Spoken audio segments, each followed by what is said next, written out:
My mission is to help make our food system healthier, more sustainable and ethical. In a market where consumers are making more informed decisions about the food they buy, I believe that food businesses catering to these needs will be the most successful. I'm Michael Fox, CEO and co-founder of shiitake mushroom company Fable Food. For years, I've been obsessed with our food system. Welcome to my podcast where I talk shiitake with successful chefs, food industry executives and entrepreneurs to learn about what's led to their success in the food industry. In this episode, I talk shiitake with Cindy Flores. Cindy runs her own taqueria in Redfern, Sydney called Tacos Muchachos, and we met when she was head of culinary at the incredibly successful 200-door Mexican chain Guzman y Gomez, where we worked together to introduce our pulled shiitake mushrooms as a protein onto the menu there. Cindy grew up in the small town of Sayula in Mexico, then studied at culinary school in Guadalajara before moving to Australia and embarking on her mission to bring amazing Mexican food to Australians. She certainly managed to do that in a big way, and it was a real pleasure to speak with her. We had the pleasure of meeting when you were the head of culinary at Guzman y Gomez. I think it was about 3 or 4 years ago now we met. And yeah, for those who don't know it, Guzman y Gomez is now about 170, 180 door, amazingly successful Mexican chain here in Australia.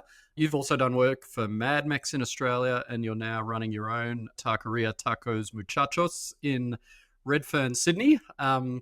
You grew up in the small town of Sayula in Mexico, then you studied at culinary school in Guadalajara. Yeah, I'd love to hear more about your early years and what got you into food.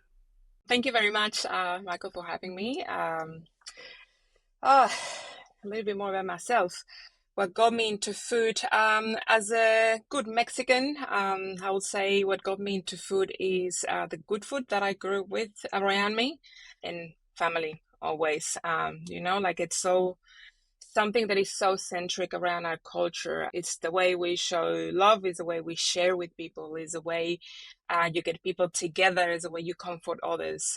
It's the way you go through life making relationships through food in Mexico. And that was always a big thing in my house. And I think the more I got into it, the more funded I got to the idea to becoming a professional in that sector. That's so interesting about the culture in Mexico is so centered around food. How have you found, because you've lived in Australia for a while now, how have you found that sort of food culture and approach to food in Australia compared with how it is in Mexico? I found a lot of similar traits between both cultures, to be honest. And it's one of the first things that it sort of made me fall in love with the Australian culture. When I moved here, I obviously had that idea of I'm moving to a westernized world, that idea that I had from the US and a little bit of probably England. But when I arrived to Australia, I realized Australians are a bit more, as I say it, laid back.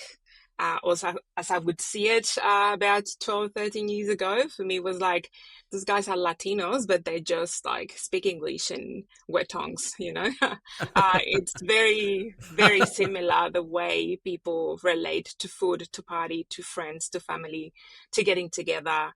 So yeah, it was just, I don't know, it felt comfortable. It felt like home since day one. And was that through things like sort of barbecues and the kinds of sort of social gatherings that people have around food, or what were some examples of where that's... There's a lot about how Australians embrace other cultures' food and food in general, and how people, yes, obviously they get together to have a beer or two, but it's always that like meal in the pub, that like snitty with your friends. Is that we going out and then we come back, I don't know, we finish the party and we stop to the local kebab shop all together as friends as well. You do a barbecue with your family. You do Christmas around a big table as well, centered in food. Like it's all obviously the big festivities, but not only that, like every single thing that it was celebrated in Australia, it always came with a food element to it. Like you got Anzac with the Anzac biscuits, you get Australia Day with that like classic barbecue this feast. Like it's always something related to food, friends getting together. Even I saw it like in institutions like, I don't know, the Cancer Council, the Bake Off, like all these things that they do to support each other, community, is boating day, the sausage sizzle in the school when you're going to boat. There is people trying to help the community. They get together, they bake together, and they sell. Like, again, I see a lot of similar traits in how Australian culture is centered towards food, even if they don't really believe they have much history and culture about that. I do see it a lot of someone that comes from a different background. Yeah, that's true. Yeah, the Bunnings sausage sizzle, all these kind of community events centered around food. I love your point actually about Australia's embracing different cultures and all the different cuisines. And yeah, traveling around the world, I've often felt that like we have some of the best Asian, well, probably the best Asian cuisine of anywhere in the world outside of Asia. Yeah, like incredible Thai food, Vietnamese food, Japanese. Yeah, you touched on kebabs and Middle Eastern food. And I think that's a function of we've got so many amazing immigrants here from those countries, and yeah, they've opened up restaurants, and the quality of the food here, particularly of the Asian food, is fantastic. How have you found coming from Mexico and 12 or 13 years ago in Australia in particular? How did you find the Mexican sort of cuisine here in Australia back then, and how has that maybe evolved a little bit in the last 12 So or your 13 years? point, saying that you find some of the best Asian cuisine in Australia because you like see people opening restaurants here and utilizing Australian produce and ingredients.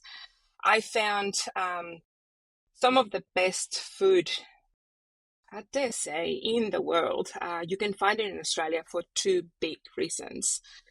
The quality of the ingredients, obviously, the quality of the Australian produce in general, and not just the produce, like the farm animals, the variety of very specific ingredients that you can find due to all that migration as well. That attached to the fact that you get a lot of first generation owners, restaurant owners running the show in restaurants, or the second generations that understand Australian market and have their own family recipes brought from their homeland, putting it together with the quality of the ingredients in here, just get a result absolutely amazing. And I think that's something that I saw about Mexican food.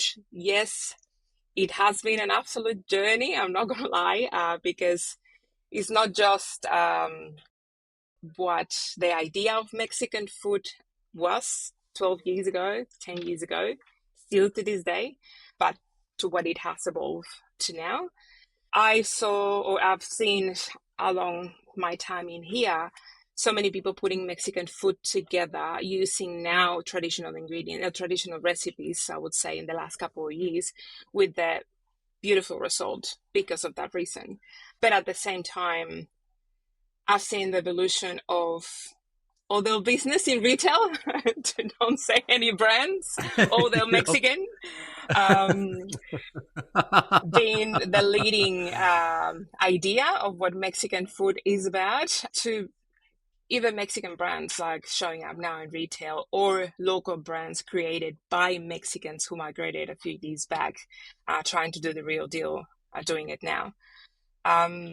With that said, I must say it again, one of the things that I absolutely loved when I moved to Australia was to realize that taco night is a thing. Like, people have Mexican for dinner at home. Like, whatever idea of Mexican it is, like, I don't care. The fact that you like Australians embrace it and carry it and do it and like put their own spin and just like celebrate it as much Yeah. as like, well, taco night for Mexicans is every night, but I just loved it. I just loved it that it was like part of their, like, basically, so you get lasagna Monday, you get taco Tuesday or Friday, depending on your, like, how busy your mom is on the week. And then you get your, like, your Australian staples along the week, but tacos was like up in front. I love it.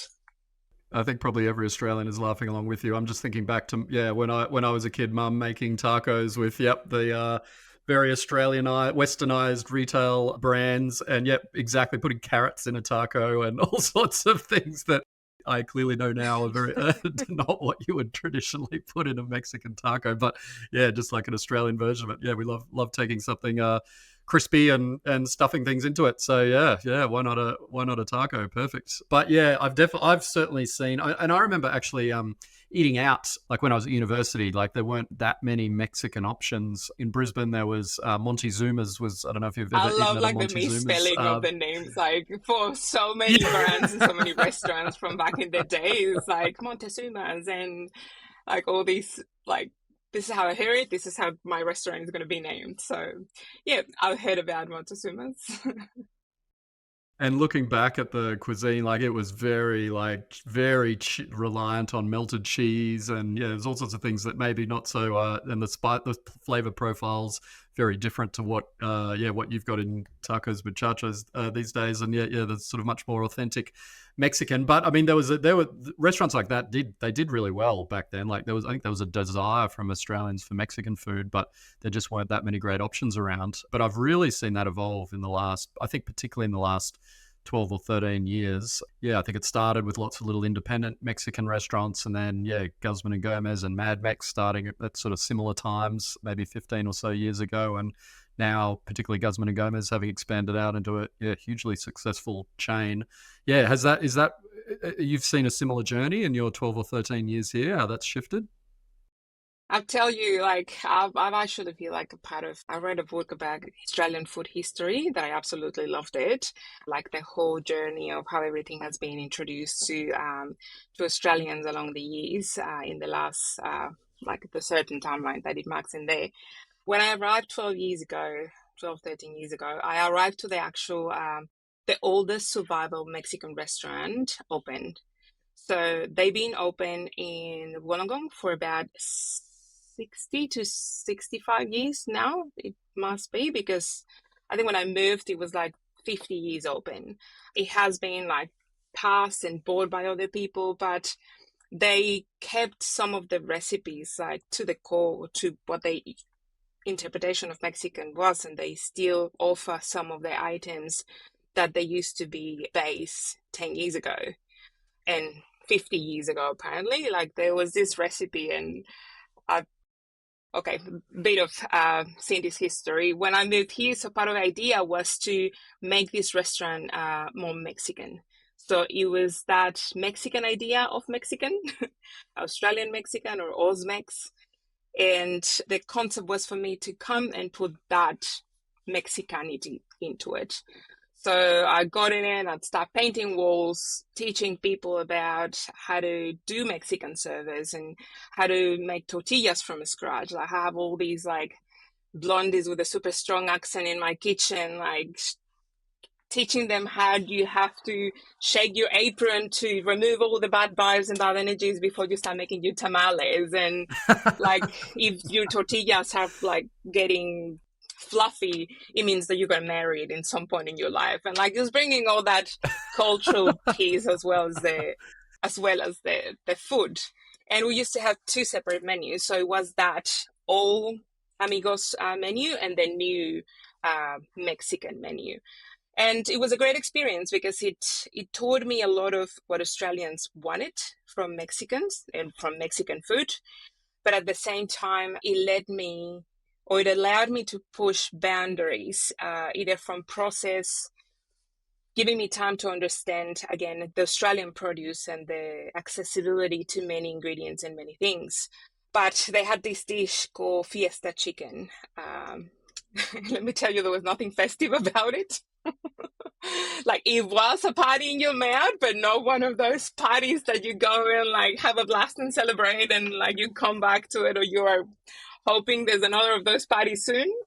For me, as a Mexican, again, I know a lot of the locals loved it, and it was like it's one of the staples, one of the favorites, and I dare say still on the menu. It was a very creamy, heavy dish, and I just have to come together with the idea that someone put this together 50 years ago, saying this was Mexican, and there's no way the Mexican lady was going to come to wasn't going to tell the people in the gong that that wasn't Mexican food, you know? That wasn't That wasn't Mexican. And I was Mexican. like, gong mix. I was Gong like, Mex. There's you know Tex-Mex, what? Oz-Mex, Like, Gong Mex. Yep. fiesta chicken every day. I don't care. Like, you want to keep like, Yeah. this is your idea of Mexican, go for it. And at the end of the day, it also helped me understand that is pretty much, for me, that is Australian food. When people said like we don't have real dishes, like I've heard so many Australians say like we don't have real dishes on a real cuisine or other than modern Australian poached eggs and breakfast. I always like to challenge that idea because there is Australian food. There is definitely Australian food, and is that interpretation of those recipes and those flavors and those ideas coming together with the Australian ingredients and Australian produce, and that they are there after 50 years still being offered to customers. You've been an incredible part of bringing or changing Australians' idea of Mexican food, and Guzman and Gomez was an amazing platform for you to do that. You were there for 5.5 years and leading the culinary team.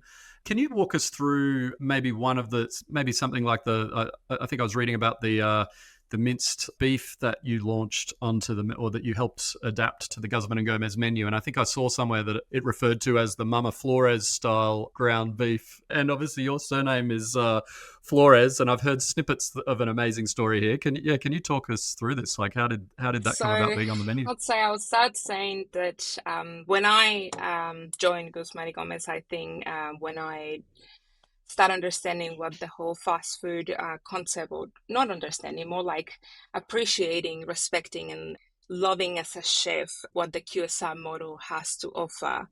I deep dive into the whole idea of it in a great frame, in the Guzman y Gomez frame.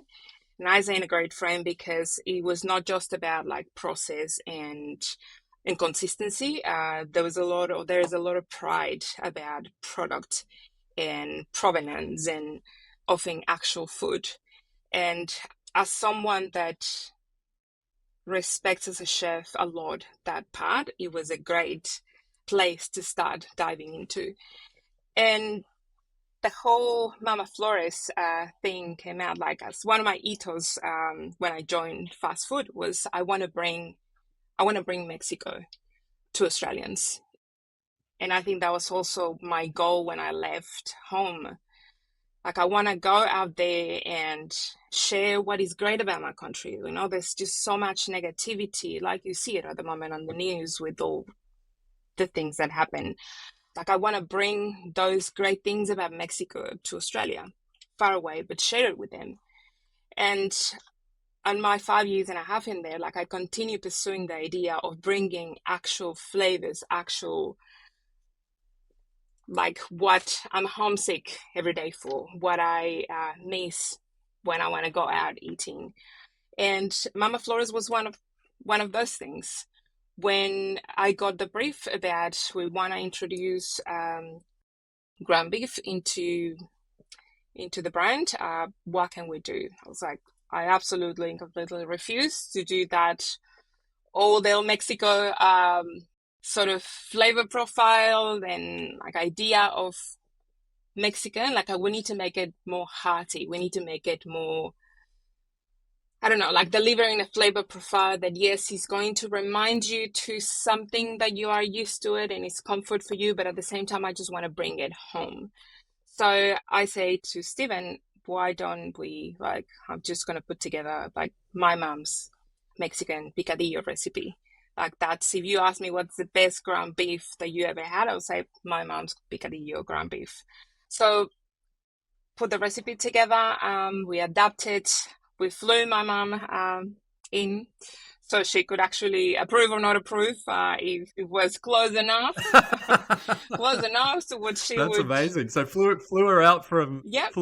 Mexico to Yes, approve the and dish. I got the thumbs up That's from great. Mama Flores, and she actually became part of like face of the campaign for when we did the launch.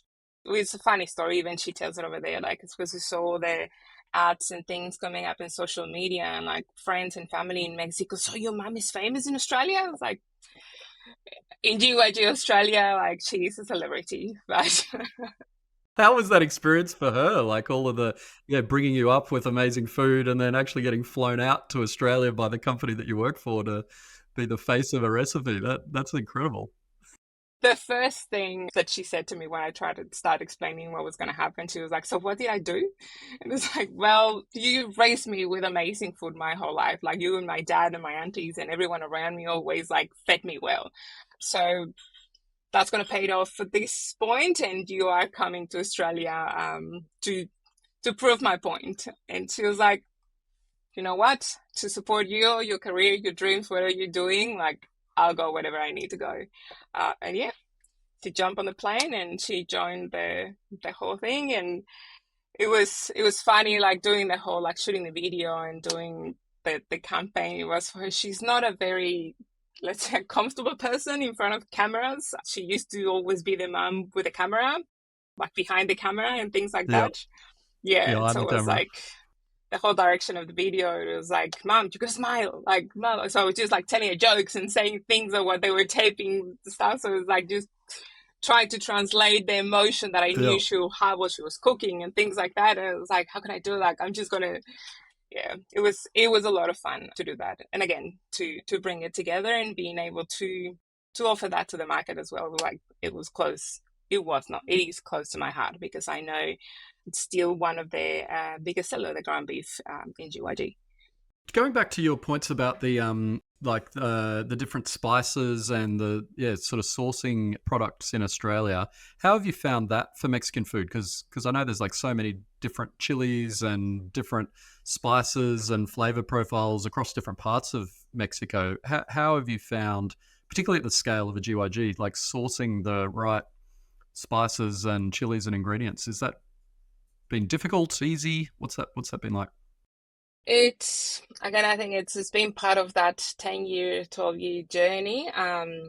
Getting to know what I can find in here, getting to know what I can bring to here, and getting to know what someone else has brought before that it will do the job. I think there's just three lines for me in product development in regards to the Mexican flavor profile. There's so many crossover ingredients thanks to like all the migration that has happened across the years, across the whole world. I keep learning about how much influence we have in Mexico from Chinese ingredients, from Indian spices, from Lebanese techniques. And I keep learning that by being in a country with first hand knowledge.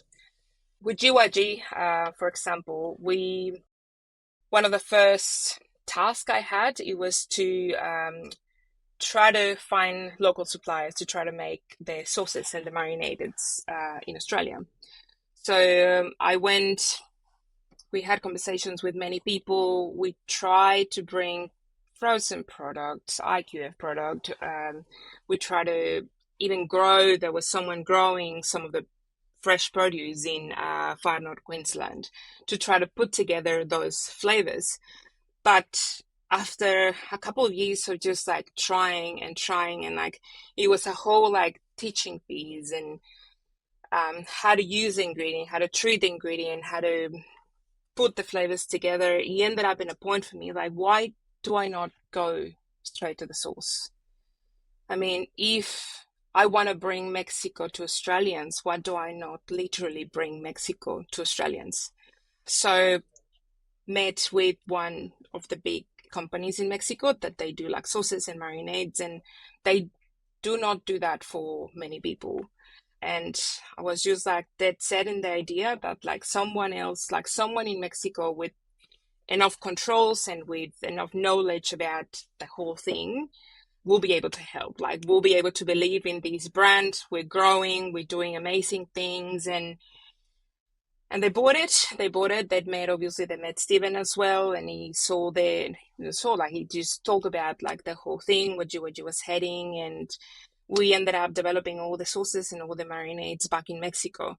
So utilizing ingredients and Mexican knowledge and ship it to Australia. And I know for a fact it hasn't been an easy journey because obviously like bringing containers and containers of sauce but that is gives you the result that you get when you get on the plate, like all the care and effort that goes into sourcing what we need to source, like do the research for what can we get locally, what can we get from around, what can we put together with the people in here, and like how far would you go to actually put in a plate what you are proud of and what you want to offer to the market.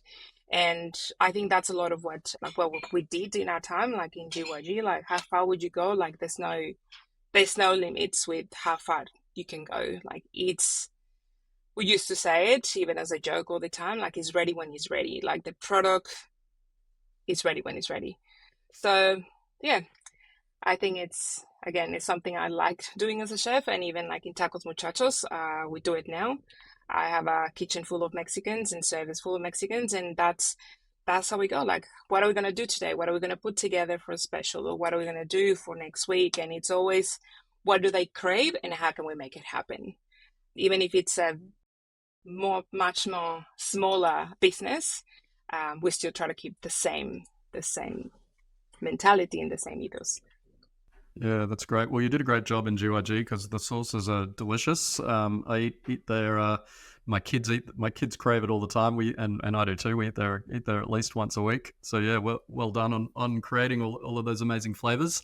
When you're putting something new together, what's the sort of process within a chain like GYG? How do you present it to others on the team? And I think I remember you telling me a story about when you first took Fable to the team within GYG and the cook up that you did. Yeah, talk us through that. I like the whole thing about like surprise and delight, and like I would, like in my time in GYG, I used to develop like 10 things at the same time. 5 were on the pipeline, and the other 5 were things that I was just working with suppliers or putting together or getting together the idea or the concept to present. But I've always liked in the places I work to either bring something I bake or something like, let's make Taco Tuesday happen, or let's, I don't know, just eat together something and just put it on the table. So people wouldn't know if I was doing it for the purpose of testing the market or for the purpose of let's just eat together and have a good time. And when I presented Fable, we went through a full journey of finding plant-based alternatives. I tried every single thing around, and I got myself into a lot of upset stomachs, like trying all the fake like mock meats and all those meat alternatives, and again, nothing really sit well with what Guzman y Gomez was doing. And I didn't like Stephen released a strong release to the press about like mock meats and all of that, because it's just something that we wouldn't think about it. But when I tried Fable, that is like when I met you and then I tried the product, I saw something completely different. I saw actual food, like an actual ingredient that you can call out. It's coming directly from the earth, and it's like it just goes through a very interesting process to become what it is. And then it's not trying to be something that it's not, it's just doing its best the way it comes. That's how I saw it. So I put together this mushroom birria, and then I serve it to, I used to start making tacos and just calling everyone. Say, hey, like, go and have some tacos. We have some like fresh salsa and coriander and onion in the kitchen. I just have a bite, like just a quick traditional street food sort of taco. And everyone start going and like having, oh, like this beef is amazing, and like this pork is great. Like, what is it? Like, is it beef? Is it pork? It's like, it's a taco. Just have it, enjoy it, and go back to your desk. Like, like it's not. I was trying not to make much fuss about it. I just want people to eat it, have a positive opinion about it, and then talk about it. So then Stephen came out. I wasn't expecting to present to Stephen then. And the kids were there, and they came out and tried, and like, oh, like this, we've been working in this pork or this beef. I don't even remember what the commentary was exactly, but He started eating it, and the kids ate it as well, and like people was happy with it. And when he finished eating, they yeah, This is Stephen Mark's kids are eating yeah. it there with him. So when Yep, they yep, started yep. trying to The figure out founder of the what it business, Chip. was, I said, "Well, this is mushroom. Like this is mushroom, and this is actually a product that we could introduce into the brand, and the rest is history. I mean, as you know, it went like a long way to come together as a product in GYG. And yeah, that's how I like to do development. And like I'm currently working in developing a new QSR concept besides Tacos Muchachos, non-Mexican, I must say. I learned a thing or two about fast food, and I actually really like the whole process. And again, with the same sort of ethos of real food. And I'm doing things the same way, like I'm learning what the aim of the concept is, and just like trying to put ideas together in a sneaky way. And then, yeah, they just come together and they come and try it. And it's like, yeah, like this is amazing. It's like, well, what's coming in the menu? Like it's part of what we're actually selling. Like it's not just a surprise and delight kind of thing. But yeah, I believe that blind gives you better feedback. People can get bias of the ideas that they have, or the ideas that were raised with, or the ideas that of what they read in social media, whatever it is. So blind, it's always better. We find that that's so interesting you say that, because we find that a lot too. Like people have people have quite strong preconceptions around mushrooms. A lot of people love mushrooms. There's about 10% of people like hate mushrooms, and most people sit in the sort of 7, 8, 9 out of 10. They really like mushrooms. But yeah, we exactly like you did. We find when people try the product and don't know that it's mushrooms, they immediately jump to beef or pork, and they don't come with all the preconceived ideas of mushrooms. They usually don't even taste mushrooms in there. Yeah, we've had even butchers try the product in a curry and think it's lamb or beef. At the end, it's all cultural as well. Like one of the things I remember like the most, or I'm like one of my most fondest memories of when I was a child, it was like my dad taking me to the like carnitas places, or like the places where they do the whole pork, like in a confit preparation back in Mexico. And he'll always like encourage me to like pick the ugliest things that I could find in the like with the butcher, and then like and try it. I was like, I'll give it a go. And you were like, well, you're eating this part of the animal, you're eating like, but after I actually ate it and enjoy it, I will have the information. And I think that also, I don't know, that's like fully engraved in the back of my brain, that sometimes what you don't know what you don't know. And if you don't know, ignorance is bliss, as they say. Like if you don't know, you can enjoy things more than when you have a predisposition or an idea to things. And yeah, I think that's how I like to approach product development. And then I tried your shiitake tacos at Tacos Muchachos for the first time last week, and it was amazing. So yeah, thank you for doing a great job again with our product all over again. Walk me through developing for a QSR chain like Guzman and Gomez that's scaled at 170, 180 restaurants and growing rapidly, versus starting a completely new restaurant and just a single venue. Like what's different about the development process, how you develop the product, how you cook the product in the kitchens, and then sourcing? Like I imagine sourcing, you can't go to Mexico and talk to one of the huge Mexican sauce chains and develop something with them. You've got to do it in a completely different way. So yeah, talk us through what's different about the two experiences. Two big differences about it, obviously scale, size, and buying power. But it's also like decision making, like in one, I have the power to say yes at any moment in time to what I want to offer to the customer. In the other one, is not my vision, is not my dream. Like I'm pushing someone else's vision and someone else's dream forward. So it's a big difference how I approach it and how quick it can come to market as well. There's many things, like when you work for a big chain or when you work for a big company like this, you gotta you got to keep on mind so many factors that just the food. Obviously, you want to be able to source things responsibly.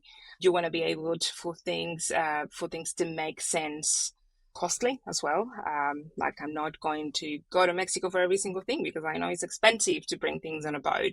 So you got to put the value where the value translates to the customer. And again, that's always something that I like to say, like even in the restaurants I work, like where you're going to put the effort and where you're going to put your heart and soul, your customer has to be able to actually taste it and feel it and know is there. Like when there is no need for that, don't go that path.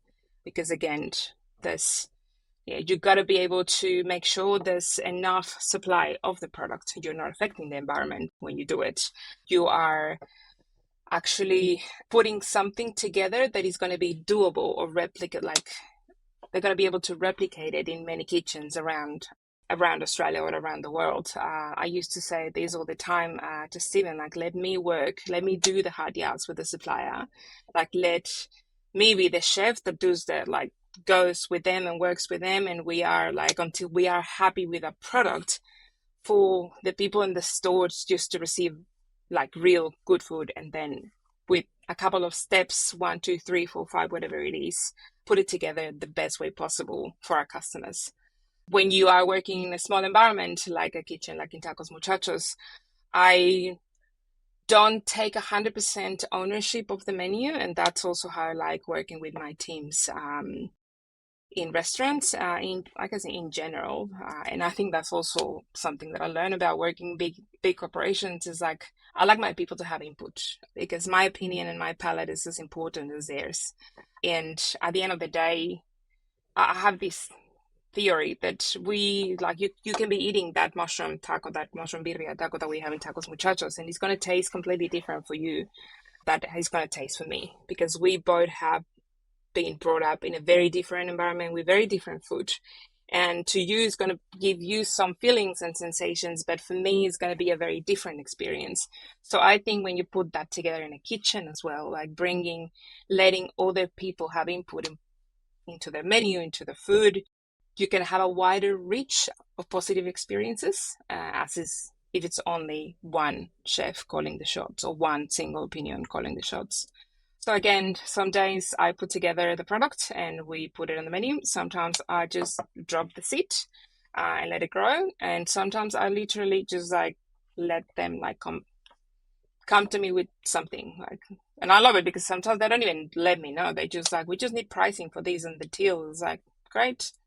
Like, I don't even need to try it. Like, I just know and trust, and I know you, like, if you're putting it on the menu or there's something you want to offer, it's because you're proud of it and you're happy with it. So knock yourself out and go for it. I think that's also why we embrace the whole Tacos Muchachos name, because it's not just about me, like, it's about all of them. Are you open to talking about your new QSR concept? That's incredibly exciting, I or is that can still under talk a little wraps? bit since we are actually opening next week the pilot store in Ah, Sayula Key. Yeah. amazing. So it's a Lebanese concept. I'm not going to say name yet. Like I said, there's a lot of similarities between Mexican Lebanese food, like many cultures in Mexican food, but the use of ingredients. If you want to share the name, I won't. I won't actually publish this for this. It'll take a few weeks, so it'll be probably after you launch. But totally up to you. You don't have to share if you don't want to. But if you want to, then people will hear about it. So it's a concept. I'm not going to say name yet. Like I said, there's a lot of similarities between Mexican Lebanese food, like many cultures in Mexican food, but the use of ingredients.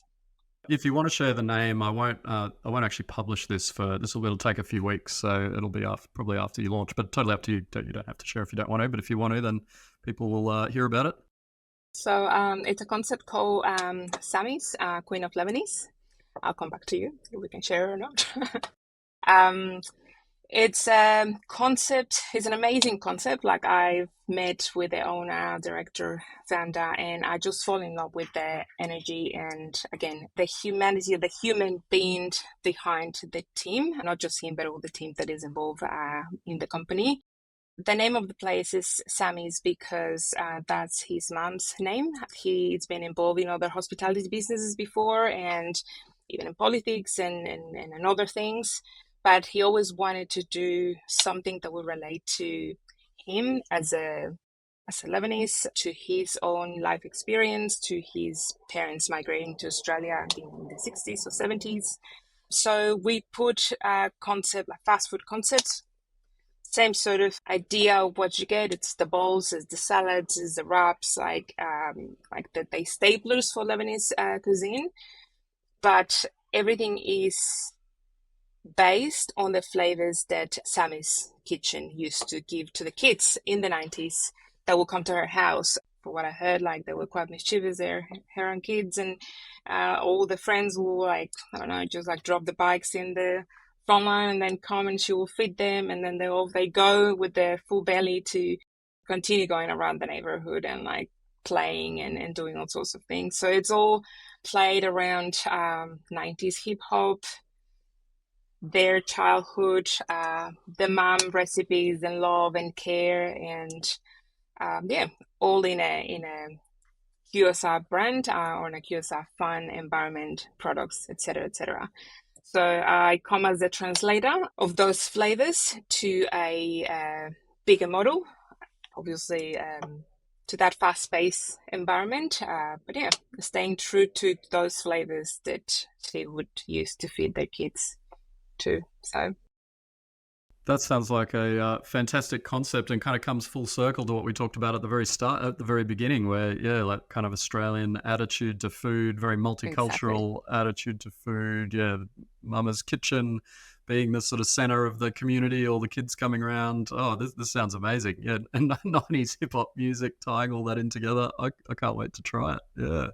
We have a couple of vegan vegetarian options. As you know, Lebanese culture, they have a few things in there. So yeah, I will see you there once we open.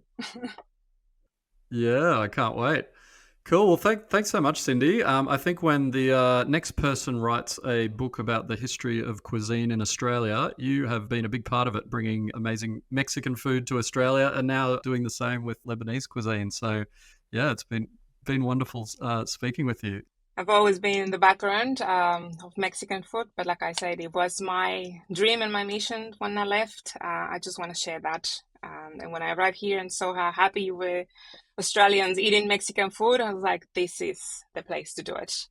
And yeah, I may write a book myself, who knows, about Mexican food and how to put it together with Australian ingredients one day.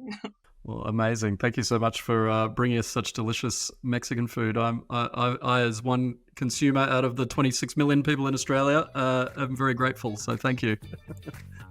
Thank you very much for having me.